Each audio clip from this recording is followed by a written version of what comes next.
Buenos días, bienvenidos a la segunda clase que estamos dictando en el marco de la materia Antropología Social y Cultural en el Instituto Universitario de Ciencias Biomédicas de Córdoba. En esta segunda clase estaremos retomando algunos de los debates que ya comenzamos a introducir durante la clase anterior, trabajando algunos aspectos que tienen que ver no solamente con qué estudia la antropología, sino más bien algunos debates teóricos, epistemológicos y metodológicos fundamentales que provienen de la sociología y que de alguna manera han impregnado también a la antropología. Concretamente estaremos trabajando algunos aportes generales e introductorios sobre los autores Augusto Comte y Emilio Durkheim. Respecto a los objetivos de este encuentro, nos concentraremos concretamente en tratar de empezar a pensar el objeto de estudio central en las ciencias sociales, como es el estudio de los hechos sociales. Trataremos de definir qué es un hecho social y los distintos tipos de abordajes que existen según hablemos de un abordaje antropológico o sociológico.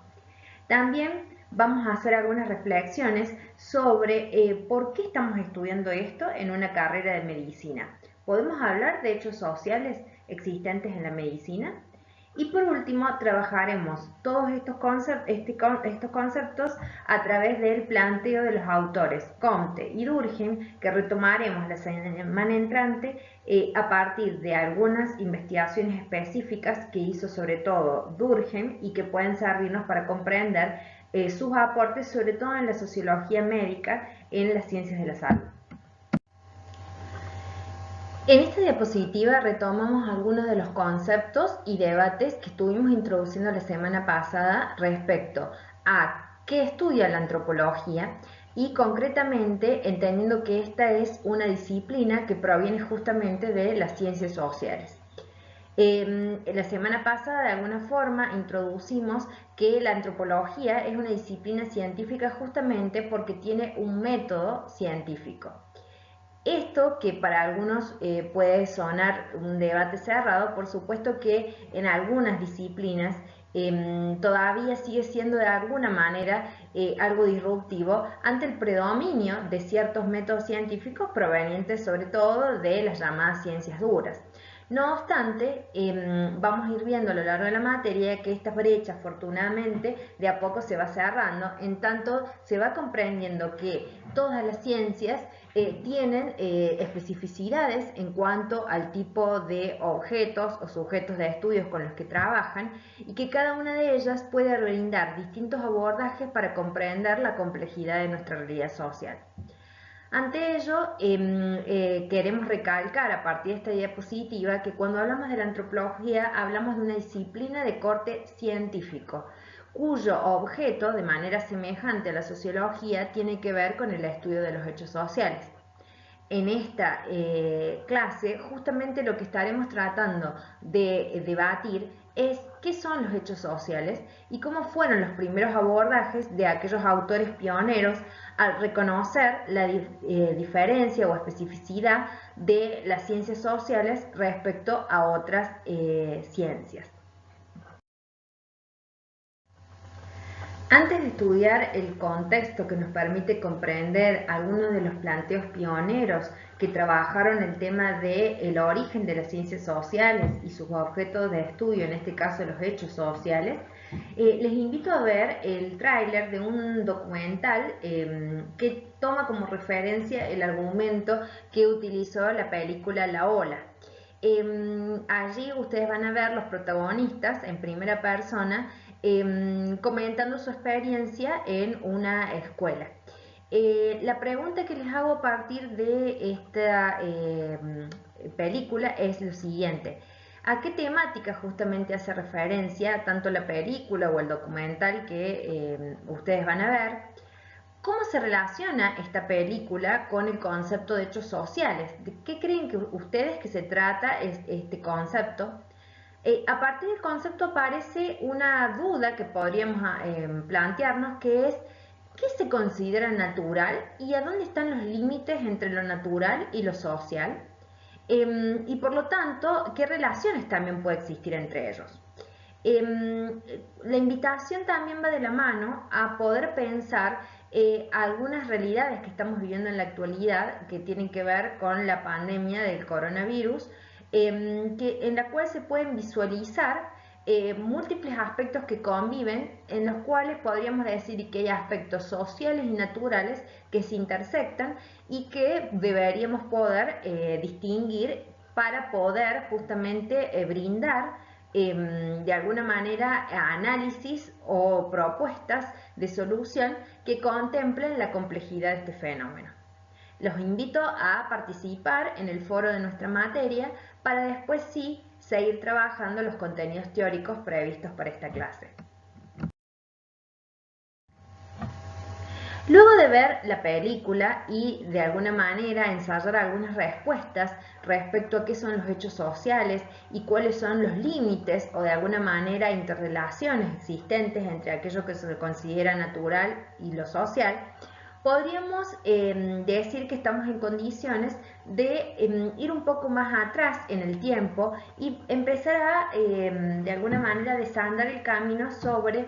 cómo llegamos a plantear este debate y quién fue uno de los autores de referencia que comienza a plantear la necesidad justamente de introducir en el pensamiento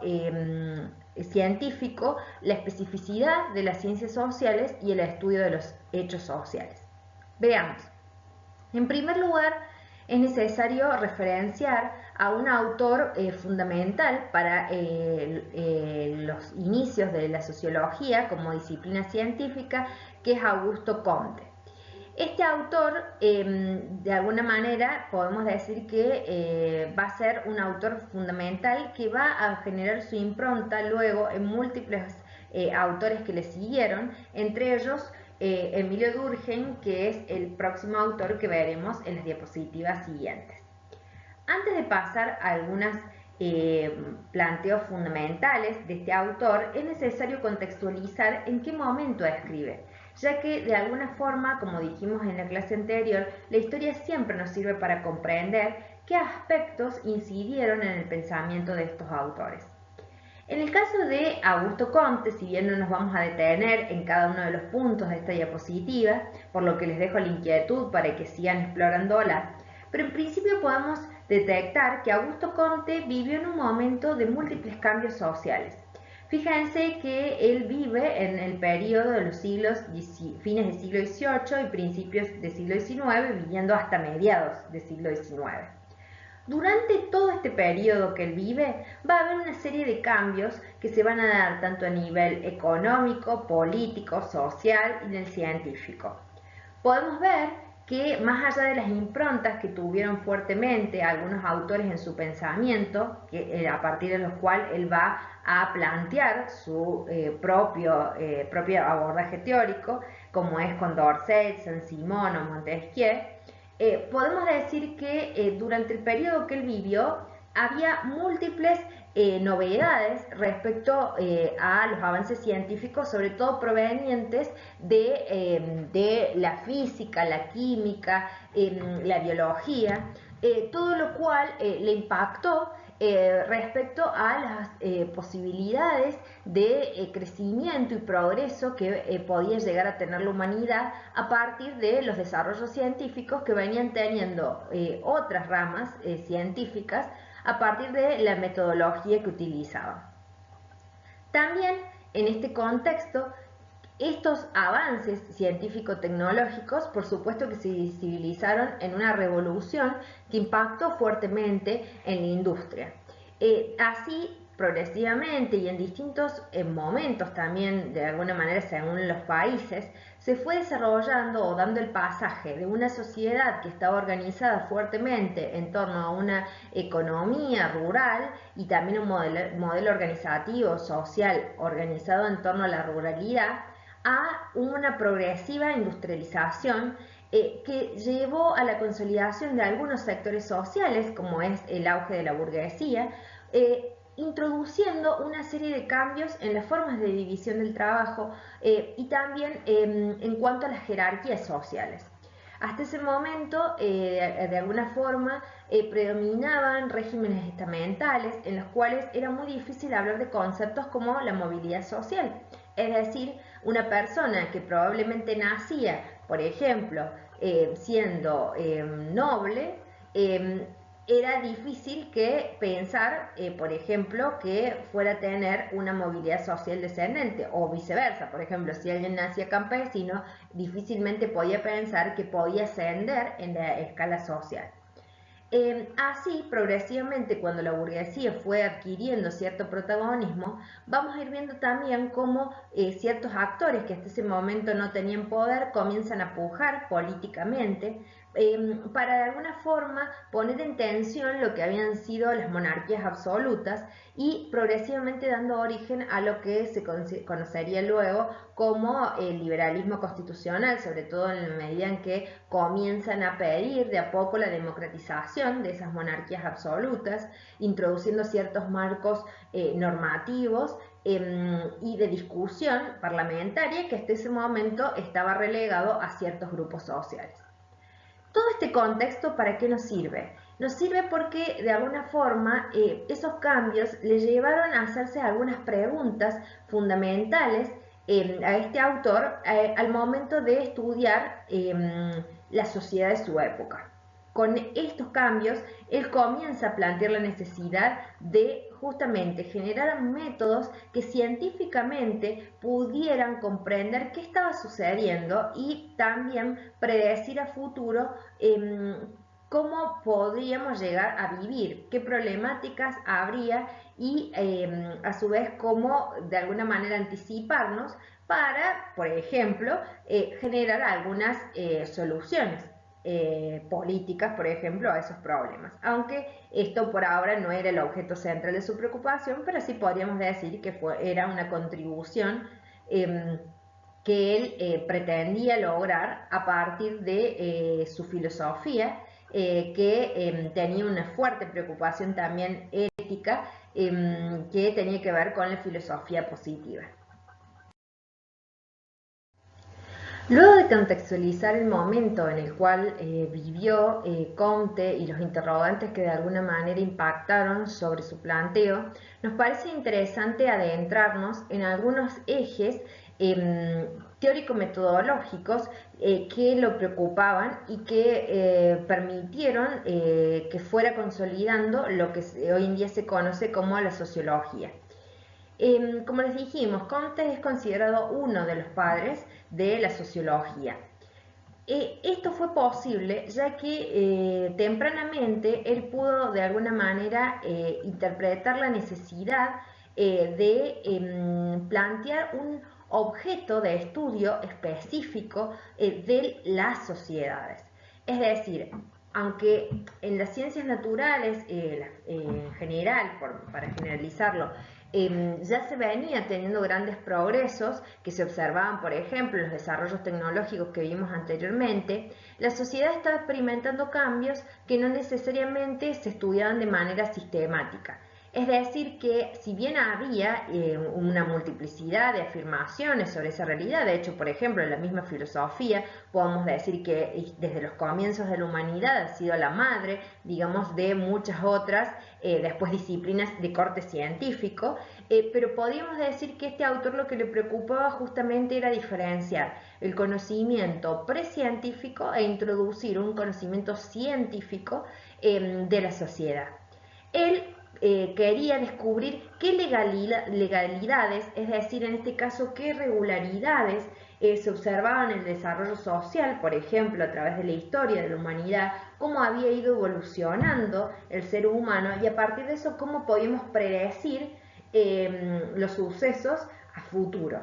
que podía tener esa sociedad en la que vivía. Por eso no nos debe llamar la atención que alguna de las preguntas centrales que se planteara fuera ¿hacia dónde vamos? O sea, ¿dónde va el desarrollo de esta humanidad? Si va en la dirección apropiada, es decir, para lograr el progreso de la humanidad. Fíjense que estos son algunas de las preocupaciones centrales de este autor y de un momento de esta época donde él vive, donde el tema del llamado orden y el progreso, que ustedes lo pueden ver también si han observado en las banderas, en la bandera de Brasil en este caso, aparece como un eje y que también impregnó las políticas de otras épocas. Por ejemplo, en Argentina, el llamado digamos, diríamos mal llamado orden, digamos, conservador, la generación de los 80, donde justamente una de las preocupaciones que tenían en ese momento era el tema del orden y el progreso. Ante esta preocupación,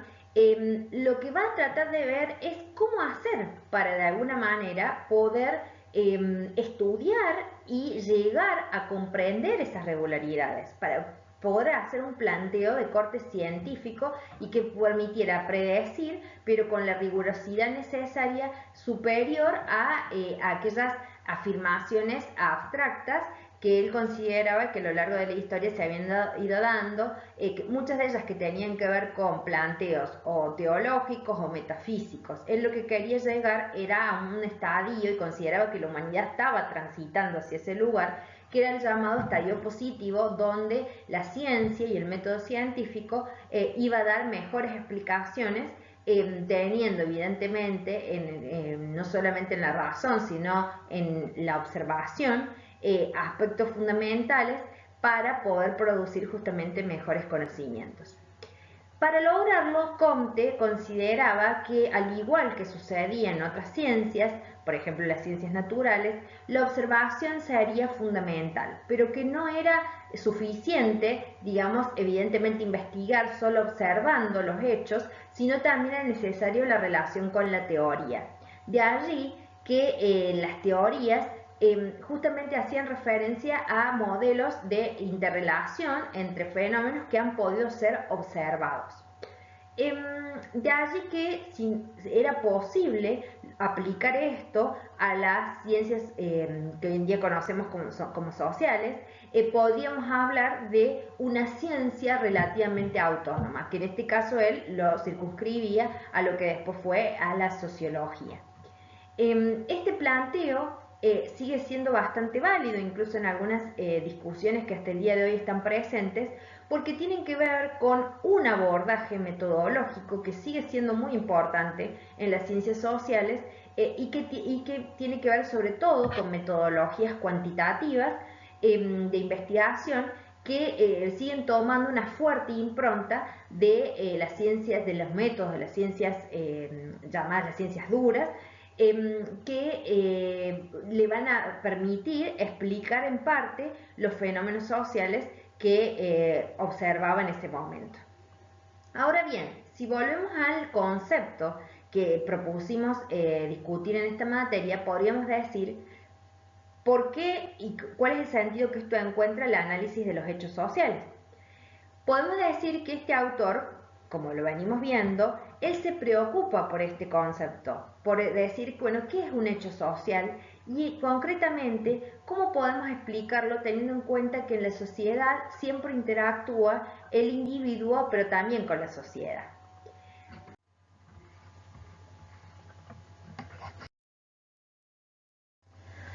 Antes de pasar al planteo que trabajó Durkheim, en el cual retomó justamente el aporte previo que habíamos visto con Augusto Comte, en la cual trató de ver cómo se daba esta relación individuo-sociedad, es importante hacer una breve contextualización también del momento en que escribe Durkheim. Como ustedes pueden ver, el autor Durkheim también escribe, pero en próximo, de alguna manera, Comte, pero ya más situado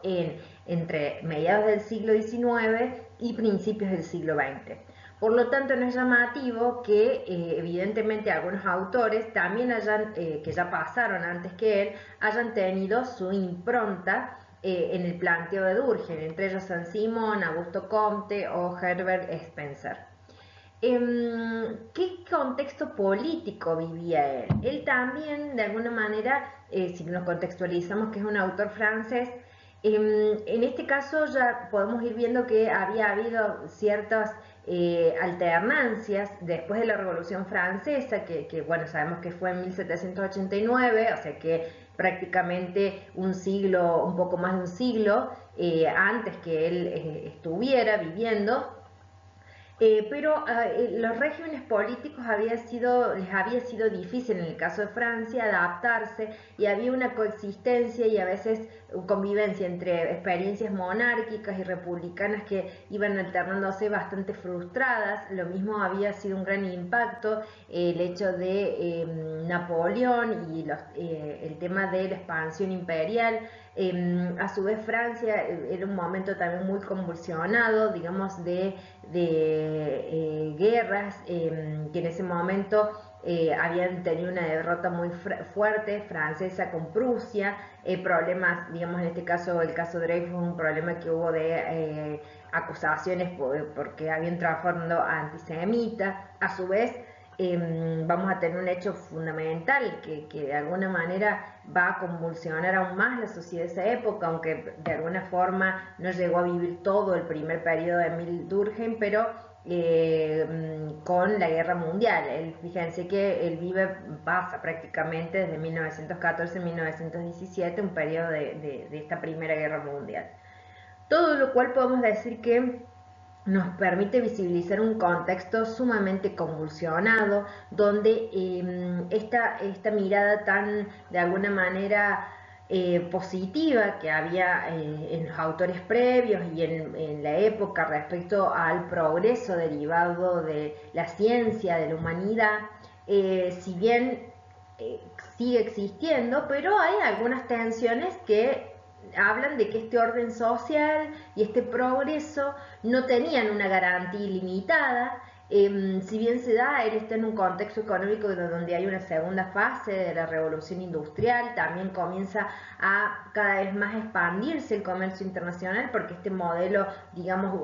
la burguesía va a ir consolidando de a poco el capitalismo y por lo tanto se va generando también un sistema financiero a partir del crédito, el desarrollo de los bancos. También va a haber crisis de super o sobreproducción que les va a llevar a expandirse a otras colonias, generar colonias en busca de nuevos mercados.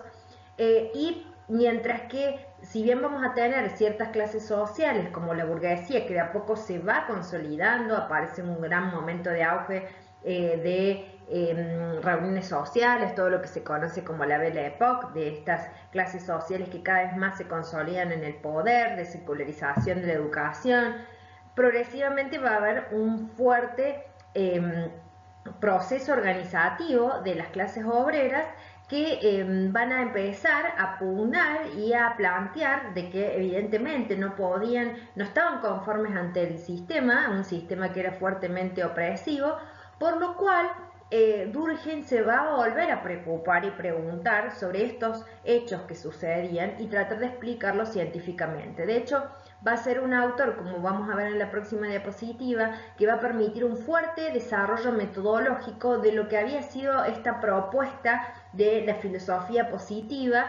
propuesta por Comte. Es decir, que va a ir un paso más allá y va a empezar a sistematizar algunos conceptos y sobre todo una metodología que va a permitir el desarrollo de lo que hoy conocemos como la metodología cuantitativa, que va a ser muy importante en las ciencias sociales en general y en la ciencia de la salud en particular. El año que viene ya van a ver lo que es la medicina basada en las evidencias empíricas, trascendiendo el planteo de Comte, en el cual, si bien había hecho una propuesta teórica, no había llegado a fuertemente hacer una prueba empírica de esa teoría sobre la evolución de la humanidad de los tres estadios que había planteado inicialmente. Ahora sí, luego de explicar el contexto donde se insertó Durkheim y qué motivaciones puede haber tenido para llevarle a seguir trabajando el concepto de hechos sociales, estamos en condiciones de profundizar un poco más sobre su comprensión respecto a este concepto. Este autor, al momento de pensar los hechos sociales, si tenemos en cuenta el momento histórico en el cual vivió, donde había un fuerte desarrollo de estas llamadas ciencias duras, no es llamativo que él considerara, al igual que Comte, que estas realidades sociales debían interpretarse como cosas, es decir, como cosas semejantes a las cosas materiales, aunque sabían que no tenían exactamente la misma naturaleza. Por ejemplo, si nosotros observáramos el fenómeno que se dio en estos días, donde diversas personas jubiladas y también personas que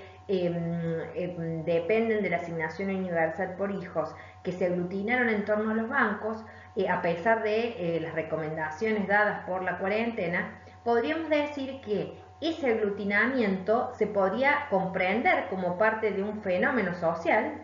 donde hay una serie de causalidades más profundas que tiene que ver, por ejemplo, con la necesidad del recurso económico, el tema de no poder utilizar, por ejemplo, o no saber utilizar una tarjeta de débito, de crédito, etcétera. Este fenómeno social no lo podemos aprender, hoy en día sabemos, de la misma manera, exactamente igual que puede ser, por ejemplo, trabajar o manipular, por ejemplo, una planta. ¿Por qué razón? Porque los seres humanos tenemos una capacidad de razonamiento, tenemos una mayor, digamos, un mayor dinamismo en cómo estructuramos las relaciones sociales, y toda esta complejidad y especificidad hace que estos fenómenos, si bien uno puede decir, bueno, yo lo podría captar materialmente a partir de la filmación y volver a ver la película, digamos, o la filmación en este caso, de ese hecho social, en principio no tiene la misma materialidad que los fenómenos que utilizan, por ejemplo, trabajan las ciencias naturales, físicas, matemáticas, etcétera. Tienen otro tipo de objetos. Pero estos autores justamente utilizan esta palabra porque consideran que para poder abordarlas de esa manera, consideran que es posible, pero para ello es necesario extrañarnos. Es decir, plantea de que estas cosas son exteriores al espíritu, pero para poder comprenderlas tenemos que observarlas y podemos experimentar con ellas, pero alejándonos. De allí la importancia de la neutralidad valorativa del investigador y de la observación como un aspecto fundamental en la construcción de la metodología cuantitativa.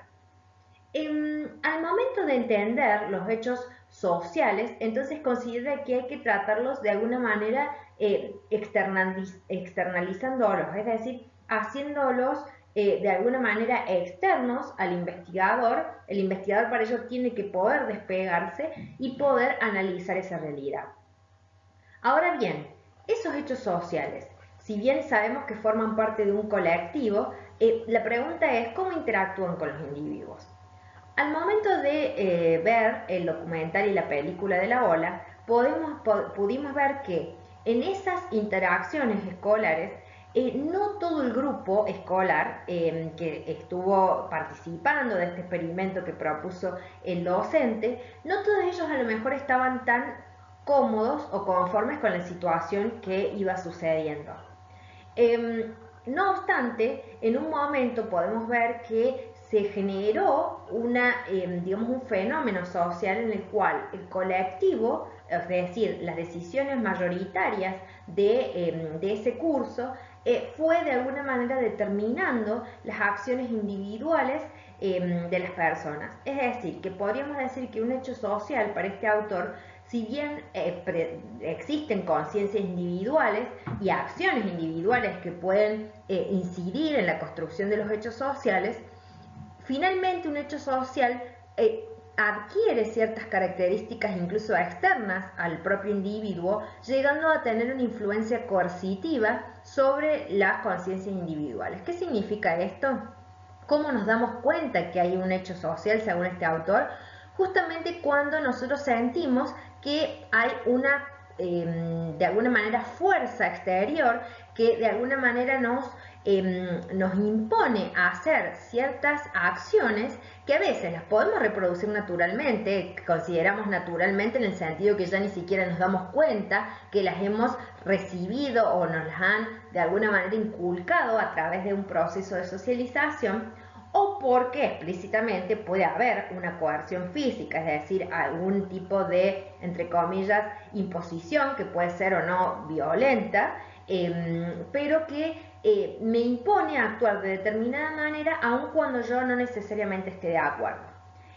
Recalco esto de que no siempre tiene que haber una coerción violenta, puede haber una serie de situaciones que de hecho son aquellas que hoy en día predominan, por ejemplo los estados, en la cual se ha ido buscando, si nosotros tomáramos un autor que después lo vamos a ver con mayor profundidad, como es Michel Foucault, el autor nos plantea cómo estos estados han ido de alguna manera desarrollando dispositivos de seguridad que serían de alguna manera una serie de mecanismos que utilizan los gobiernos para ejercer el gobierno, pero ya no directamente generando la coerción física, el dolor sobre el cuerpo, sino pueden ser mucho más subliminales, pero que van controlando las acciones de las personas. Estos hechos sociales, por lo tanto, se han ido encarnando de tal manera que hoy en día incluso los podemos observar a partir de instituciones que regulan nuestras acciones, como puede ser, por ejemplo, la escuela, la cual determina ciertas pautas sociales que vamos aprendiendo a partir de la enseñanza a lo largo de nuestra vida, la propia familia, etc. A partir de todas ellas vamos a ir viendo cómo se han ido estableciendo ciertas regularidades al momento de actuar que nos permiten observar que hablamos de hechos sociales. Veamos la siguiente diapositiva. En esta diapositiva podemos ver ejemplos de hechos sociales. Por ejemplo, en la primera imagen vemos una serie de niños en un jardín de infantes haciendo una fila. El tema de cómo nos ordenamos naturalmente en ciertos contextos y momentos de nuestra vida tiene que ver un montón de pautas que se han ido estableciendo, o por ejemplo el tema de la importancia de respetar el orden, la autoridad, como en las calles, por ejemplo, tenemos los semáforos que nos van poniendo pautas que sabemos que debemos respetar. Por ejemplo, el hecho de una infracción de pasar en rojo, sabemos que es penalizado. O por ejemplo, ciertos hábitos que hemos ido adquiriendo que hoy en día nos parecen naturales, como puede ser, por ejemplo, la comunicación a partir de ciertos recursos tecnológicos, que en su momento a lo mejor podrían haber llamado la atención, pero que de a poco se van internalizando, naturalizando. Hay este tema de la naturalización, porque yo ahí les he puesto un padre y probablemente su hijo en una tradición familiar médica, porque es probable también que la socialización que fuimos recibiendo, es decir, este proceso de inculcarnos, no necesariamente inculcarnos explícitamente el gusto por la medicina, también puede haber sido porque justamente observamos, como muchos de ustedes ponían en sus presentaciones, observamos a nuestros padres, nos gustaba, tuvimos experiencias de tener que cuidar a alguien. Hay múltiples factores que van de alguna manera, vamos internalizando y que en muchos casos tienen que ver justamente con sí, hechos sociales o presiones también, o consensos sociales